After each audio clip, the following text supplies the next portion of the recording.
Numerical 10. A sound source vibrates at 200 Hz and is receding from a stationary observer at 18 metre पर second, यानी दूर जा रहा है स्टेशनरी ऑब्जर्वर से। तो ये हमारा सेकंड सिनेरियो है डॉपलर का, और वो क्या होता है कि लिसनर स्टैटिक है and source is moving away from listener. आगे बढ़ते हैं। If the speed of sound is 331 metre second then what frequency does the observer hear, के ऑब्जर्वर को क्या फ्रीक्वेंसी सुनाई दे रही है। तो ये एक एम्बुलेंस है जो कि साउंड सोर्स है, और इसकी फ्रीक्वेंसी जो हॉर्न या सायरन की है वो 200 हर्ट्ज़ की इसकी फ्रीक्वेंसी है, जबकि ये स्टैटिक ऑब्जर्वर है, बंदी है एक। जो एम्बुलेंस की स्पीड है वो है 18 मीटर पर सेकेंड।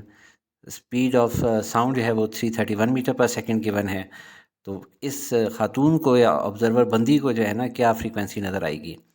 देखें, फ्रीक्वेंसी जब गाड़ी दूर जा रही हो, एम्बुलेंस साउंडिंग सोर्स दूर जा रही हो, तो स्टैटिक ऑब्जर्वर को फ्रीक्वेंसी कम होती हुई दिखाई दे रही होगी, वेव्स आराम आराम से इस तक आ रही होंगी, जबकि दूसरी तरफ जो है वो फ्रीक्वेंसी बढ़ रही है, यानी कि जो ऑब्जर्वर को नज़र आ रही है वो फ्रीक्वेंसी कम होती हुई दिखाई दे रही है। इसके ऊपर मैं एक डिटेल लेक्चर बना चुका हूँ, जो कि आप लोग देख सकते हैं मेरी प्लेलिस्ट में। ये एफ प्राइम या एफ ऑब्जर्व जो है वो, उसका formula in comparison to F actual जो है वो क्या होगा, वी डिवाइडेड बाई वी। और तब्दीली कहाँ आनी चाहिए। देखें, ये एक एग्जांपल मैंने आपको दिखाई थी कि गाड़ी हमेशा नीचे होती है, बंदा या बंदी उसके ऊपर होते हैं। तो देखें, अगर गाड़ी ये मूव कर रही होगी या एम्बुलेंस मूव कर रही होगी तो इक्वेशन के निचले हिस्से में तब्दीली आएगी, और अगर बंदा या बंदी मूव कर रहे होंगे अपनी जगह से तो इक्वेशन के ऊपर वाले हिस्से में तब्दीली आएगी। यहाँ क्या चीज़ मूव कर रही है, यहाँ एम्बुलेंस मूव कर रही है, यानी कि निचले हिस्से में तब्दीली आएगी। और वो तब्दीली क्या है, एम्बुलेंस की स्पीड। तो वो हम लोगों ने यहाँ पे ए लिख लिया। अब देख लें कि ऑब्जर्व फ्रीक्वेंसी क्या है, कम हो रही है, रिड्यूस होनी होती है ऐसी सिचुएशन में। तो इसकी ये वाली वैल्यू यानी कि कम होनी चाहिए, और ये कम होने के लिए ज़रूरी है कि ऊपर वैल्यू छोटी हो, नीचे वैल्यू बड़ी हो। तो बड़ी किस तरीके से करेंगे, प्लस करेंगे या माइनस करेंगे।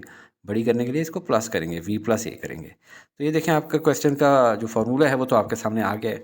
अभी गिवन लिख लेते हैं। हमारे पास स्पीड ऑफ साउंड गिवन है, स्पीड ऑफ सोर्स यानी एम्बुलेंस गिवन है, frequency of sound source F given है, apparent frequency when ambulance is receding यानी going away from the observer, तो वो एफ प्राइम हमने लिखा हुआ है।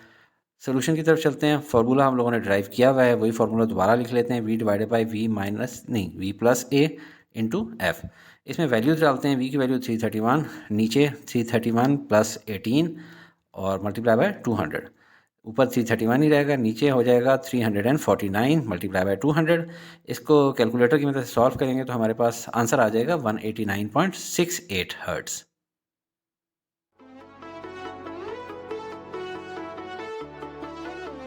Study with me, a learning experience.